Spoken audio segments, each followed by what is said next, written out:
कांग्रेस के लोकसभा सांसद दीपेंद्र सिंह हुड्डा ने रोहतक में प्रेस वार्ता के दौरान बीजेपी और इनेलो पर तीखा हमला बोला है।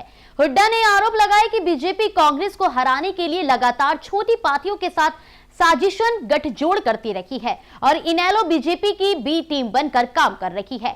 वहीं 2018 के रोहतक मेयर चुनाव का हवाला देते हुए हुड्डा ने कहा कि बीजेपी इनेलो की मिलीभगत अब खुले तौर पर सामने आ चुकी है। इसके साथ ही उन्होंने बीजेपी में गुटबाजी, दिल्ली से सरकार चलने और भ्रष्टाचार के गंभीर आरोप भी लगाए हैं।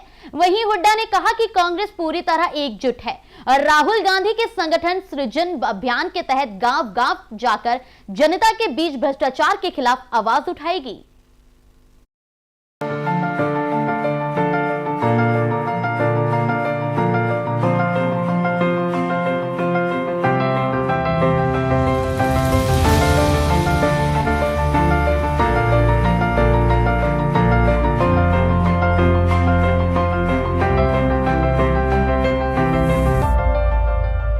एक 1064 देखो 2014 से लेकर 2022 तक 1064 ईडी के मुकदमे बने हैं राजनीतिक लोगों को।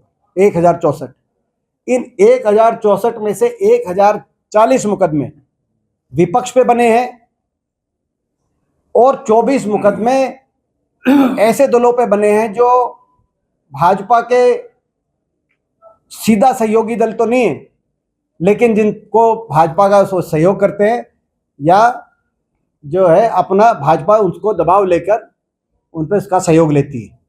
एक भी मुकदमा 1064 में से एक भी मुकदमा सत्तारूढ़ दल के किसी एक भी नेता पे पिछले 12 साल में नहीं दर्ज हुआ। ये इससे ज़्यादा क्या इनकी कार्यशैली का प्रमाण आप मांगेंगे?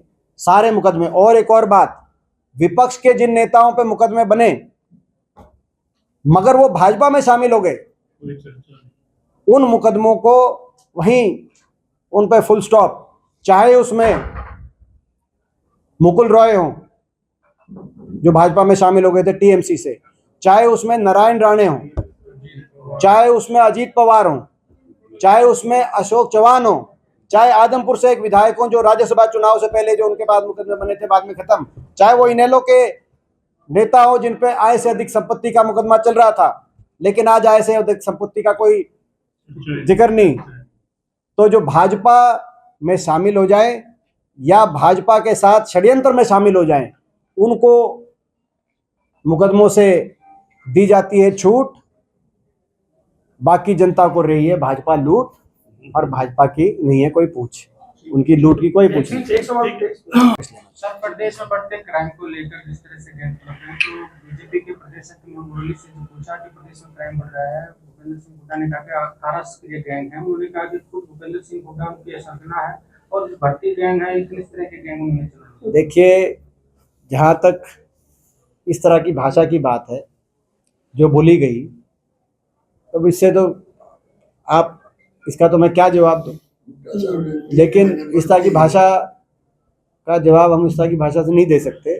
उनको बडोली जी को भी सोचना चाहिए किस तरह के किस तरह के केस उन पर दर्ज हुए, क्या क्या हुआ और जो है, मगर वो क्या भाषा बोल रहे हैं तो ये पता चलता है कि भाई इस तरह की भाषा जो बोल रहे हैं उनकी क्या मानसिकता है, उस बात का थोड़ा सा पता चलता है। अब ये बीजेपी के राष्ट्रीय अध्यक्ष बने लेकर एक वीडियो वायरल हुआ, प्रधानमंत्री साइड किनारे कर दिया, तो वो आप बताओ इसमें क्या है? इसमें तो ये मैं इसीलिए कह रहा हूँ पत्रकार साथियों, मैं इसलिए कह रहा हूँ बहुत जल्दी पत्रकारिता को भी साइड किनारे करके, क्योंकि अब इनको चैनलों की जरूरत नहीं रहेगी आने वाले समय। तो ये मुख्यमंत्री जी बताएं, हरियाणा प्रदेश के जो ट्रेनिंग की बात पूछ रहे थे मुख्यमंत्री जी हुड्डा साहब से, वो कि कांग्रेस क्या ट्रेनिंग दे रही है, वो ये बताएं क्या भाजपा में जनता को लूटने की और भ्रष्टाचार की खुली ट्रेनिंग दी जा रही है? वो बताएं मुख्यमंत्री जी। और ये जो रोहतक के, केवल रोहतक के गिनवाए ये स्कैम, जो रोहतक के घोटाले, प्रदेश स्तर पे जो बाकी घोटाले, इन सब की लिस्ट बनाकर कांग्रेस पार्टी आज भी मांग कर रहे हैं कि हम इसकी सीबीआई इंक्वायरी हो, मगर हमें उम्मीद नहीं है इंसाफ की। लेकिन फिर भी जो लड़ाई लड़नी पड़ेगी हम लड़ेंगे। जनता की आवाज उठाएंगे। धन्यवाद।